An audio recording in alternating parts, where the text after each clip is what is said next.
Oh my god, I'm so happy today. Delicious cup of coffee I made this morning. Truly so yummy. Oh, wait. There we go. Oh, now I can't see you. March has been so good to me. Out of the 11 books I read, 5 of them were 5 stars. I think what changed is that I have been DNFing books left and right. I'm consulting my cute little reading journal. I made it this year and it is so fun. I'm thinking of doing a physical reading journal. Remember how I did my TBR jar, and remember how I said that I would try my best. I did in fact try my best. Did I read any of the 5 that I picked from that video? The answer is yes. I read 1. And it was a planned buddy read that I knew I was going to finish. I don't know if the jam is my jar. I don't know if TBR jars are really my jam. I'm just such a mood reader. It's just too hard. There are too many good books out there for me to want to read books that I don't really care about at that moment. It's too much. Let's just talk about these chronologically. I started off the month so strong with my first 5-star of the year. Technically, my first 5-star of the year was a reread of Happy Place by Emily Henry, but like a reread, does that really count as like the first 5-star? My first true 5-star was 7 Year Slip by Ashley Poston. The fact that I am holding it in my hands means like you know that I liked it, because I rarely buy books new, let alone from like Target without a sale. I know, but I was just reading the audiobook and there were so many quotes that I just really wanted to annotate, and oh my god. The romance was really good. You have to be open to magical realism. Usually I like just like, you know, a normal contemporary romance. That's what I stick to. Ordinary people falling in love. However, this is like a time jump kind of romance. The apartment she lives in is magical, so that sometimes she goes 7 years into the past and she meets this guy. I don't want to go into it. I want you to experience this for yourself because I had just such a fun time. Such an interesting take on like the time jump, time lapse type of story. And then I also just really appreciated how Ashley Poston wrote about grief. It was just really important. So I would check trigger warnings, suicidal ideation, just like mentions of it. I guess I just didn't expect the emotional weight, but I really did appreciate it. I know it got a lot of hype last year and it is very well deserved. And then I did film a reading vlog in March where I try to find a 5-star in my birth year, 1999. I read Pay It Forward. It's a very nostalgic memory for me. Bawling my eyes out on the couch with my mom, watching this movie. The book just didn't do it for me. I think because the motivation behind reading it was like the nostalgia for the movie, so of course it's not gonna meet my emotional expectations maybe. I don't know, I gave it a 3 stars. The writing was a little bit too simplistic for me. These were both audiobooks. I read Piglet by Lottie Hazel, which was actually a anticipated read for me. I got an arc of it. And I will just say that this book is like so British that my eye just twitched. That's like the most accurate adjective I could give it, which I know doesn't really make any sense. Hello, I'm editing and watching myself call this book with the juiciest Big Mac I've ever seen in my entire life so British just no longer sits right with me. It's not on me. They flopped with the cover. There are so many descriptive scenes in this book. Homemade food. Why did they choose like the epitome of the American diet to put on this British ass book? Give me my Big Mac back. It's too American for you. I don't know. Piglet was a solid 3 stars. I originally gave it a 4 stars, but I decided to bump it down a star just because I don't really care for the story, I guess. This girl finds out her husband is like not really who he says he is leading up to the wedding, but they decide to continue on with the wedding. And it's so unhealthy. I don't know, if you are sensitive to disordered eating or anything like that, I would highly stray away from reading this book. She was like definitely binge eating. The food was like so descriptive that honestly, it kind of made me like, ugh. I just didn't really vibe with it. A lot of people said it made them hungry. I think to me, it did the opposite. None of the characters, including the main character, were likable. And I know that that is on purpose. Like I could tell that it was written really well. I just don't really feel like the emotional investment was there to justify more than 3 stars. And then this audiobook I had so much more fun with. I gave Annie Bot by Sierra Greer 4 stars. It was so addicting. I think I read this, in like a day and a half. It's almost like a Black Mirror episode, but at the same time I feel like it didn't really do anything, or it didn't really explore any landscape beyond what Black Mirror already has done for us. But you follow essentially this robot who was made to be a sex robot, learn more humanistic traits to try and please the humans that she's around, robots can't typically lie, robots don't keep secrets, but then she kind of gets herself into, or well, like humans rope her into something, you know what I mean? So it's always like these men, these human men are like animalistic and like driven her to be more human by degrading her. I don't really feel like if you're looking for a sci-fi book, this is where you should go. Like to me, this was very much more literary fiction with like a sci-fi take. I loved how the robot Annie, I was more empathetic towards Annie than any of the humans. I don't know, just very interesting. Very, very fun conversation, very dark conversation. There's like explicit sex scenes, so like if that's not your thing, she's a sex robot. And the guy in this book, we hate him. Oh my God. Just grinds my gears thinking about it. And that's how I know I had a really enjoyable time reading it, because I know you're not supposed to like him. So solid 4 stars. I would highly recommend the audiobook. She did a great job. The book was so entertaining.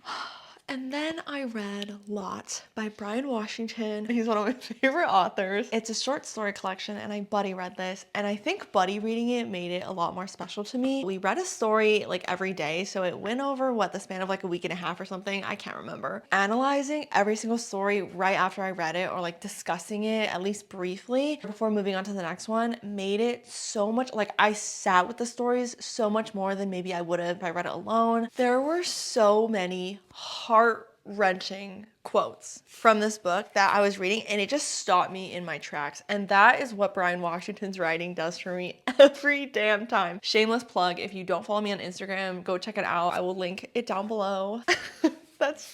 I can't take that seriously. This is like a text message that I sent my friend as we were reading it, and I still stand by it. Like that is exactly how I still feel thinking about reading Lot. Those are the books that I really, really enjoyed, and they really stood out to me. Wayside especially, I think that one is probably my favorite. I'd say it's like a bunch of different, not timelines, but you follow different storylines of different families and different people in Houston and how different they are, but at the same time, like how similar human experiences they have.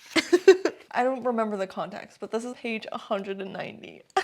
That's what I wrote. I gave this a 5 stars, so I think my rankings go Memorial, which is like 6, 7, 8 stars for me, Lot, and then Family Meal. Oh, Family Meal was excitingly, what was it? It was just announced as a nominee for some kind of gay fiction award. Oh, I'm so excited for him. I really hope he wins. I'm so happy I read that finally. So that was a really fun buddy read. Absolutely 5 stars. We're gonna pause. I did indeed drink that delicious cup of coffee, but now I have to wee. So hold on. I was talking to you for like 5 minutes. Camera was not on.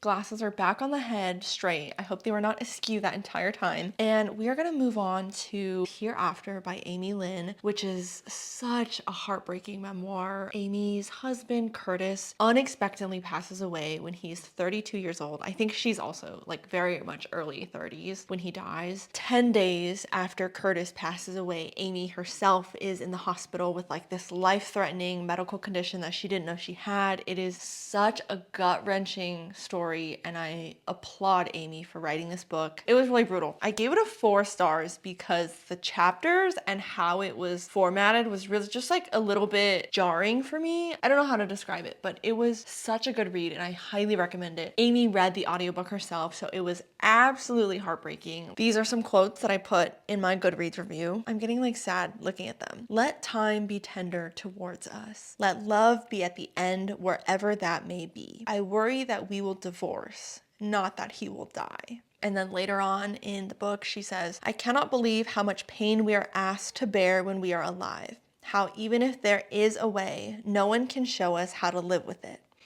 Oh my God. It was so sad and very touching. And so like, see how these books I've been reading are just so freaking good? It's because I've been DNFing books so often. If it's not good, I'm not gonna read it. And then for that same 1999 vlog, I read White Oleander by Janet Fitch, which I gave a solid 5 stars. And then it's funny, like I posted that vlog, and then a couple days later, one of my favorite booktubers, Anna Wallace Johnson, I don't want to get her name wrong. I'm pretty sure I got it right because that is an iconic freaking name. I found her channel because she visited the real life locations of Donna Tartt's The Secret History. So freaking cool. She's such a cool human being. But she also, funnily enough, posted a reading vlog of her reading White Oleander. It's one of her favorite childhood books. So I don't know, that vlog was super awesome to watch. Just God, what a gut-wrenching story about resilience in a teenage girl and what it means to be a teenage girl in a messed up world. I would not read this without looking up trigger warnings. It was really dark, but it was also at the same time like very, very hopeful, which